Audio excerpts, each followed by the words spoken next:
Why does this look familiar? Is this a real place? Did you dream this? Did we all dream this?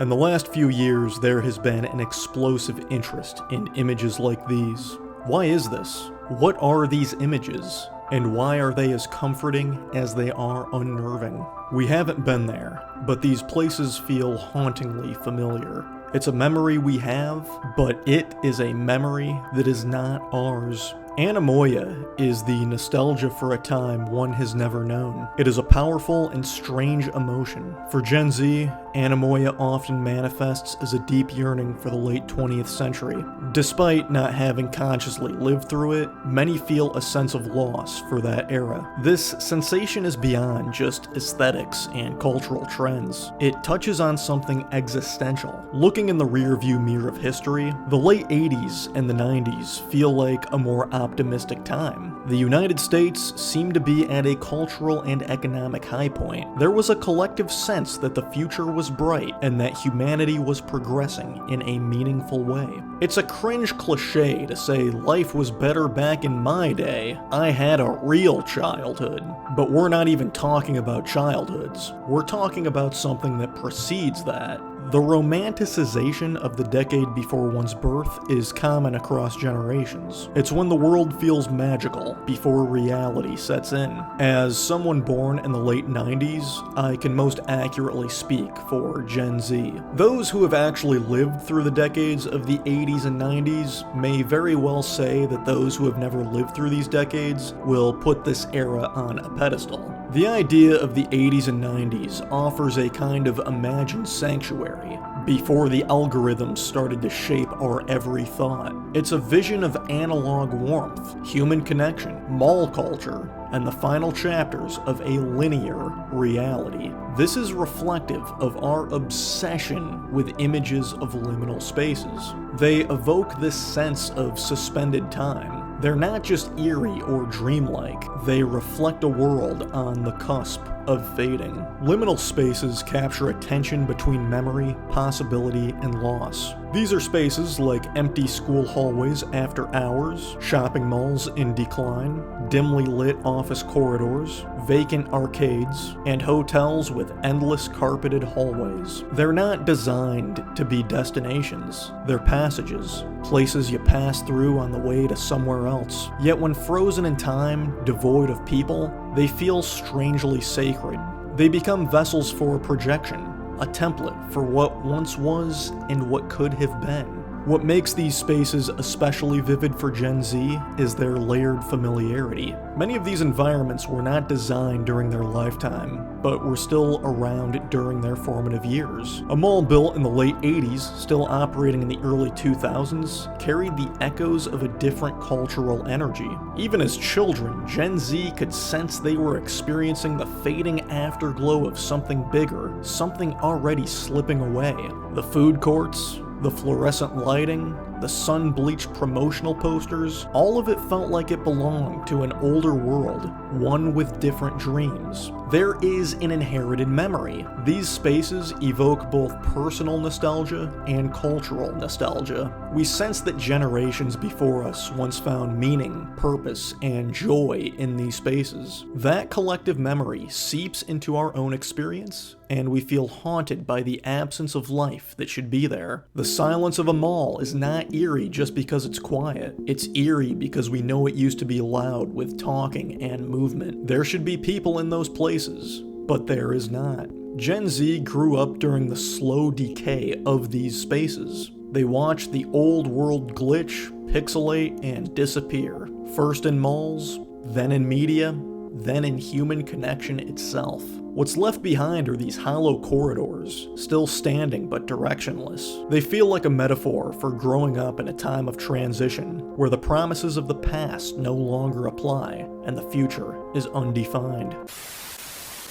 The Vaporwave aesthetic evokes a paradox that resonated deeply with the new generation. It is both a critique and a longing for the late 20th century consumer culture. It is both a satire and an admiration for this era. The pastel colors, glitchy visuals, and slowed down elevator music Draw from a time when malls were vibrant templates of commerce, technology felt wondrous, and globalization was still a dream full of promise. Gen Z only experienced these eras secondhand, through old media, photos, and cultural remnants. Vaporwave represents a version of capitalism where optimism still existed, but Vaporwave literally distorts the past. The warped sounds, melting visuals, and artificial nostalgia create a surreal, almost haunted feeling. It's not a pure celebration of the past, but a recognition of its hollowness and eventual decay. The consumer utopias of yesterday are now abandoned spaces. Vaporwave, in its own way, is a liminal space. It exists in the in-between, between memory and imagination, between critique and desire, between past promises and present realities. Like all liminal spaces, it is unsettling and beautiful, comforting yet eerie. Vaporwave floats in a dreamlike suspension, inviting Gen Z to mourn what never fully was, while simultaneously questioning what could have been. It invites us to dig deep and look at our earliest memories. As a young child, my family moved houses a couple times. I remember going on tours of these clean houses that were often empty. Houses were not supposed to be empty, and that is what made them interesting and satisfying. They were liminal spaces. I remember being amazed at these very clean, empty places. I scoped out where my room could be, and what life would be like in a new place and in a new community. The liminal space of these new houses represent potential. Life seemed exciting.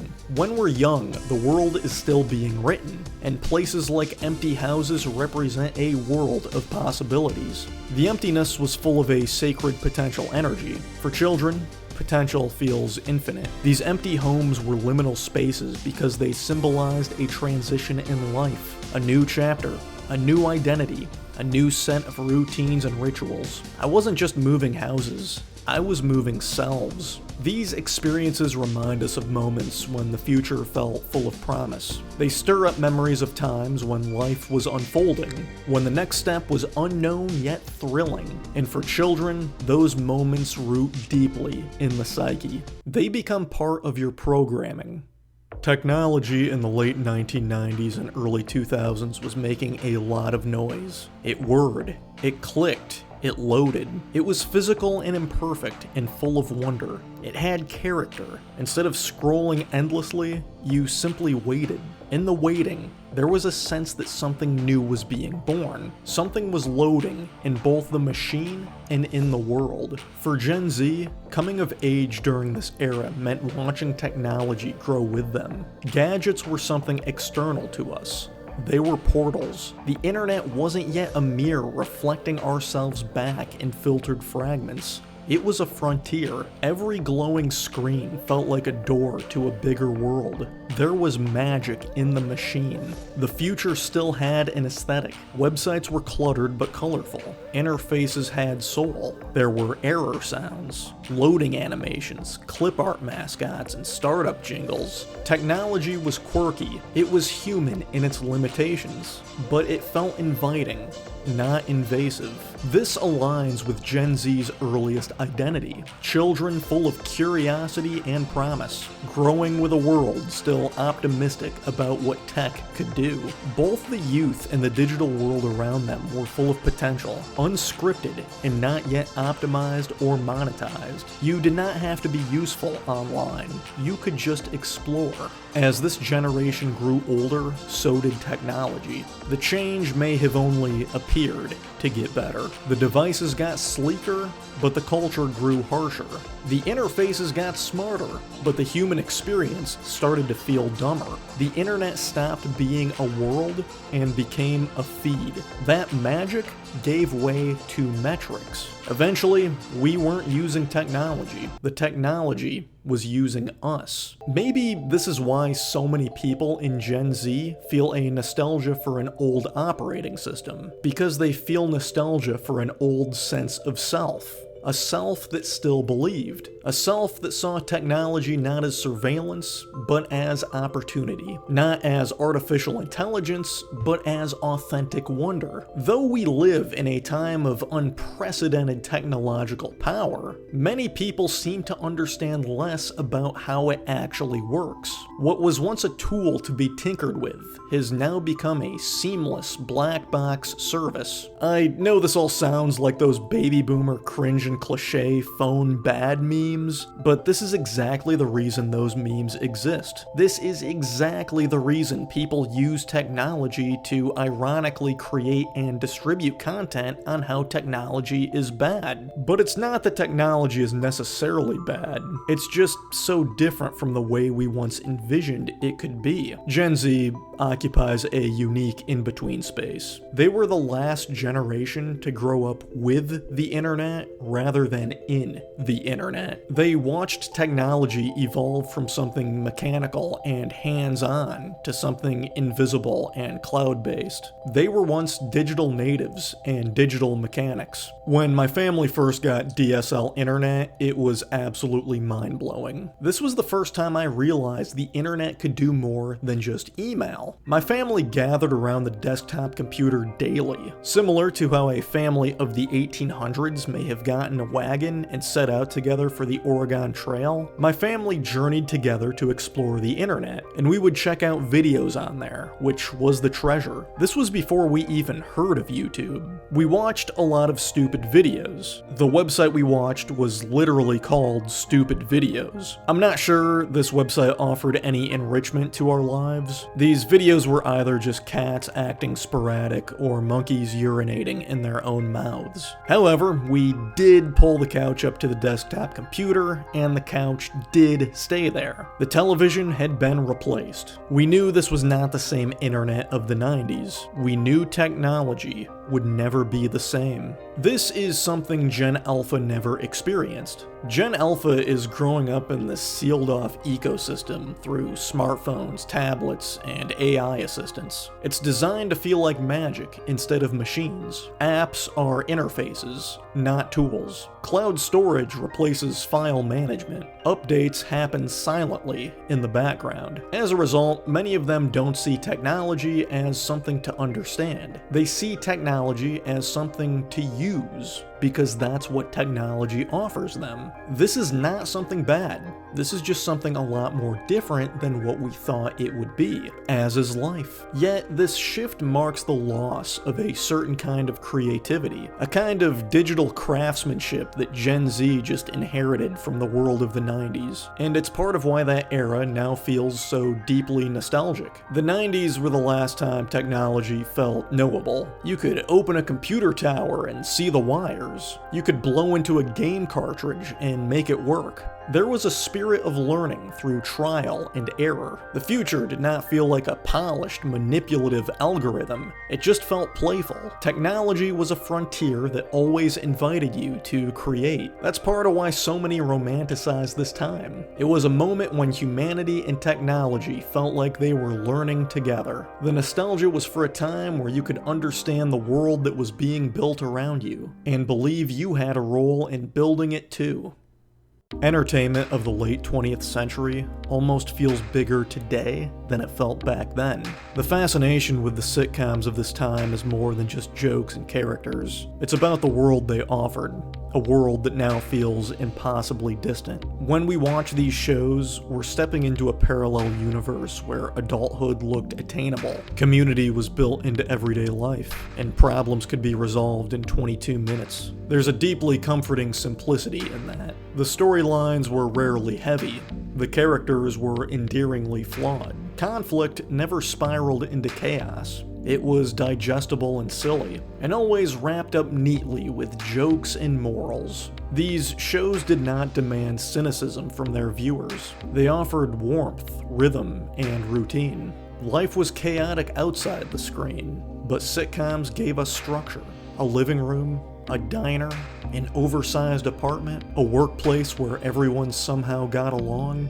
They gave us hope, Part of the fascination lies in what these shows implied about the world. It was possible to have independence, stability, and a close friend group without constant burnout. In the shows Friends and Seinfeld, young adults lived in spacious New York City apartments while working entry-level or inconsistent jobs. This setup was often mocked as unrealistic, yet it reflected a version of 1990s idealism rooted in possibility. Even if exaggerated, the notion that you could move to a big city, chase your dreams, and still afford rent spoke to a time when upward mobility and personal freedom felt within reach. These shows embodied the optimism of the era.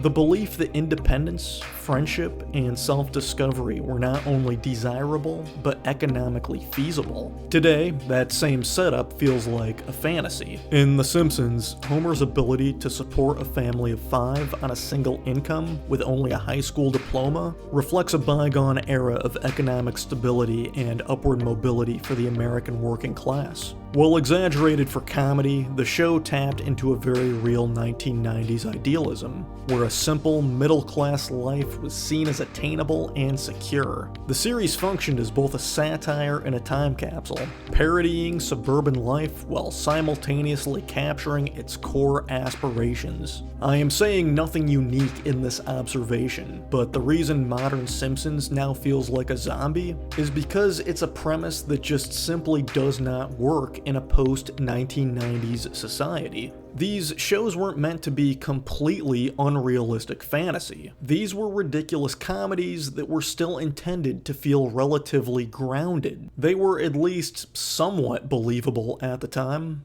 That's what makes them feel tragic in retrospect. Coming of age in a time where housing is unaffordable and wages stagnate, these sitcoms truly feel like relics of a lost civilization. They show a version of America where the future seemed open, where social bonds did not depend on algorithms, and laughter wasn't canned, it was communal. People used to watch shows together. A lot of people would tune in at the same time to watch the same thing. Watching TV has always been a waste of time, but we used to waste time together. The laugh track itself is symbolic. Today it is outdated and artificial, but back then it reinforced the idea of togetherness. It told you, you're not alone. Others are watching too. Others are laughing.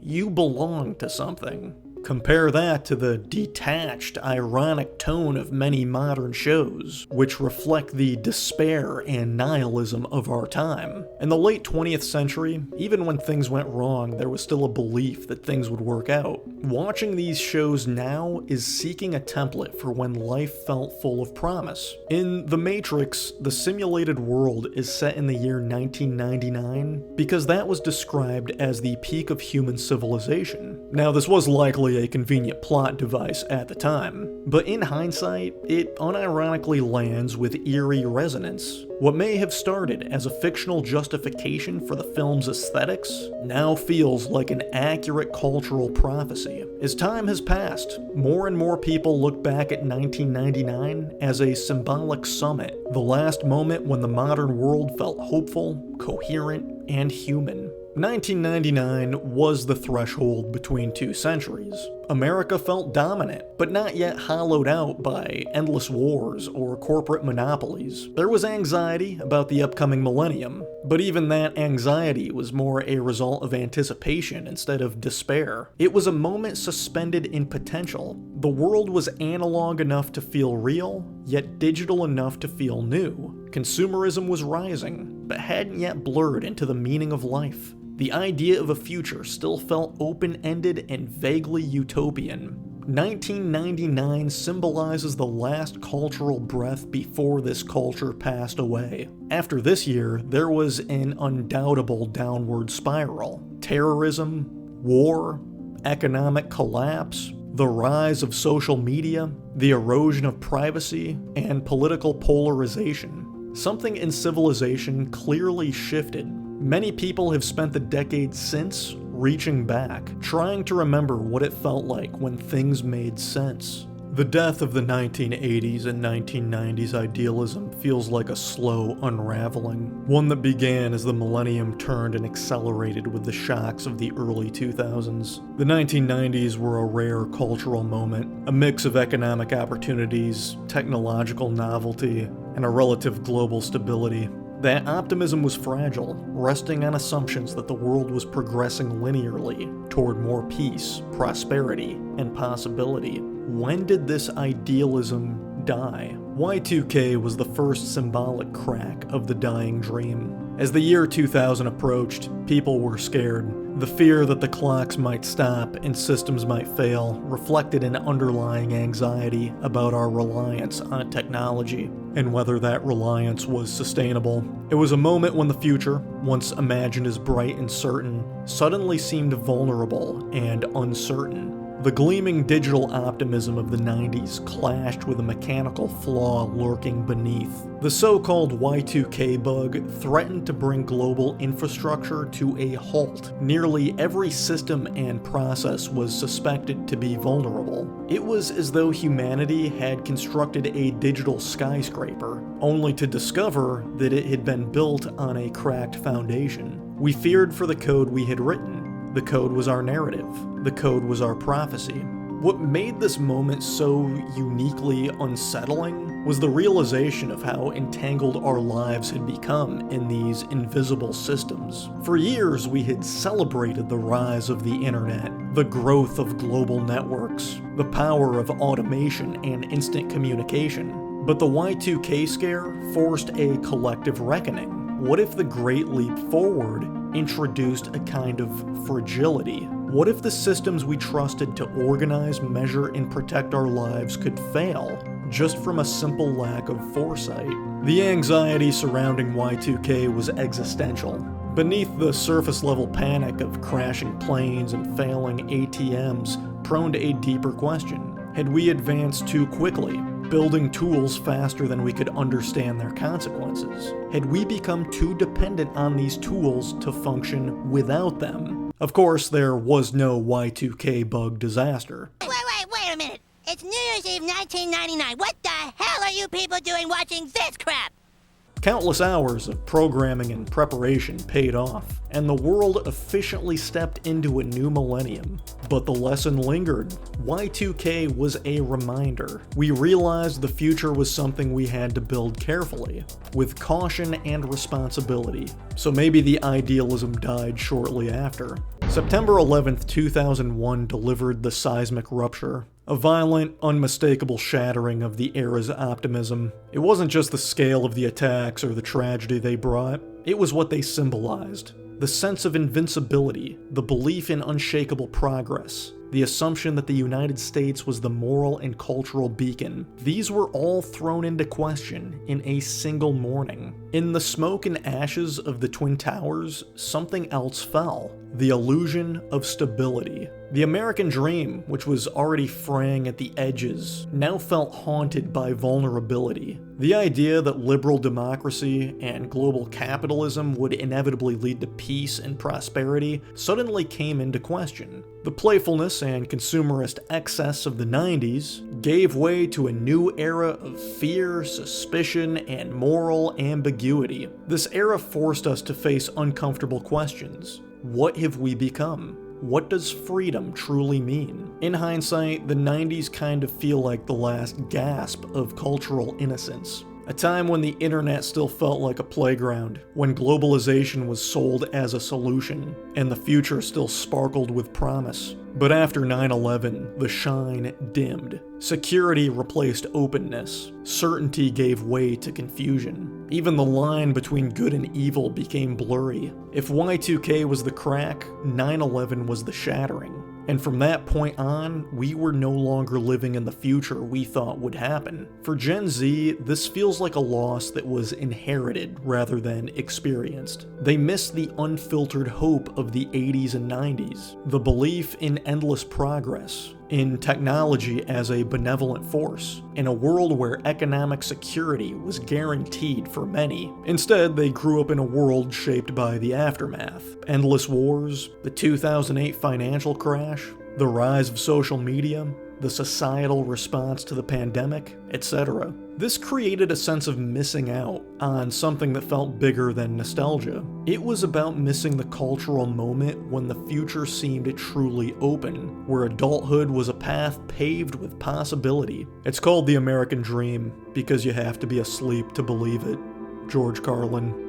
Gen Z's longing for the late 20th century is a longing for a world where optimism was the default mode, where people could believe in institutions, communities, and a better tomorrow. They weren't wrong to feel like they missed out, because that version of the world objectively is gone, and subjectively replaced by complexity, ambiguity, and uncertainty. And it doesn't end there. Future generations will idealize and romanticize this current time we're living in right now. One of my biggest privileges in life is that I finished college and entered the workforce before the year 2020. I got all of my education in person and before the use of mainstream AI. The year 2020 will not be remembered as a crisis of physical health. It will be remembered as a global psychic fracture. Life reshaped. The way we work, the way we learn, the way we socialize, all of it was disrupted, and much of it was never fully rebuilt.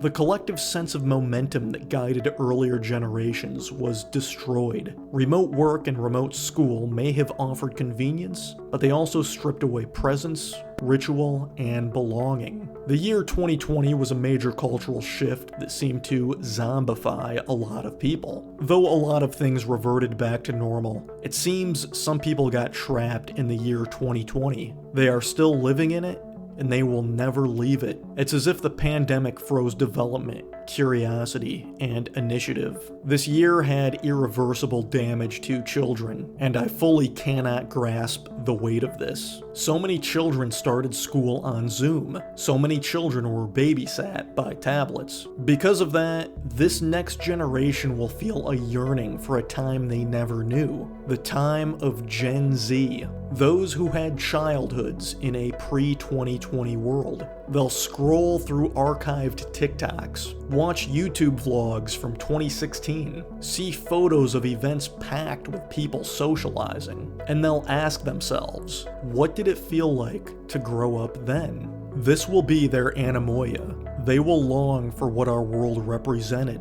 Some level of established connection, normalcy, shared physical space. Even the chaos and noise of pre-2020 life will feel like warmth compared to the sterile, algorithmic sanitarium they know. Anemoia isn't just a gaze into the past, it's a commentary on the present. When reality feels unstable, disconnected, or hollow, we project our yearning onto the imagined stability of back then. If every generation is doomed to mourn the last one's vitality, maybe it's time to start recognizing the sacredness of the present while it's happening. We seem to never truly understand what we have before it's too late, and so it is a privilege to have the clarity to look at that time and remember it, honor it, and carry its humanity into whatever future comes next.